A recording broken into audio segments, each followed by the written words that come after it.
டெல்லியில் நடக்கிற பாடத்தோட முக்கியமான கருத்து நான் சொல்லட்டா? அதுக்கு முன்னாடி உங்களுக்கு ஒரு சின்ன எக்ஸாம்பிள் சொல்கிறேன். நம்ம போர்ச்சுகலோட ஹெல்த் மினிஸ்டர் ரிசைன் பண்ணுறாங்க. இதுக்கு இந்த சம்மந்தானம் கேட்குறீங்க.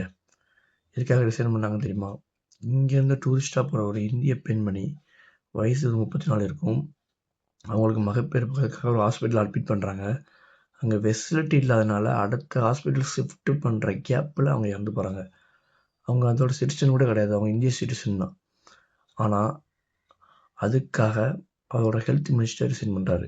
காரணம், அவங்க பொறுப்பு கீழே ஒரு விஷயம் பொறுப்பு இல்லாத நடந்ததுனால அதை அவங்க பொறுப்பாக ஏற்றுக்கிட்டு ரிசைன் பண்ணுறாங்க. இதுக்கு பின்னாடி நிறைய காரணங்களும் இருக்குது.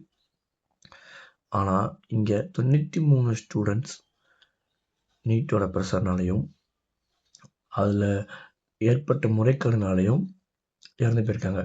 அதை கேட்கப்பட்ட மாணவர்களை சரமாரியாக தாக்கி ரத்த வர அளவுக்கு அடிச்சிருக்காங்க. ஆனால் இதை பற்றி நம்ம எஜுகேஷனல் மினிஸ்டர், இந்தியாவோட எஜுகேஷன் மினிஸ்டர் தர்மேந்திர பிரதான் ஒரு வார்த்தை கூட பேசுகிற மாதிரி தெரியல.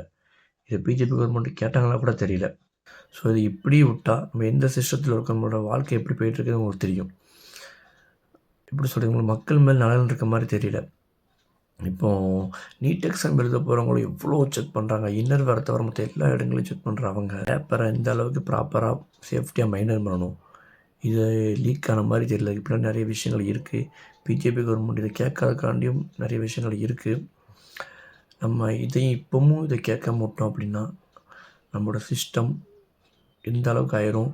அவங்க கொடுக்குற சிஸ்டத்துக்குள்ளே நம்ம மாட்டிக்கிடுவோம். ஸோ எங்கெங்கே அழிஞ்சு நடக்காங்கலாம் கேட்டாகணும். கண்டிப்பாக நம்மளுக்கான எதிர்ப்பு அநியாயத்துக்கு எதிராக எப்போவுமே இருக்கணும். அதுக்காக அந்த போராட்டம்.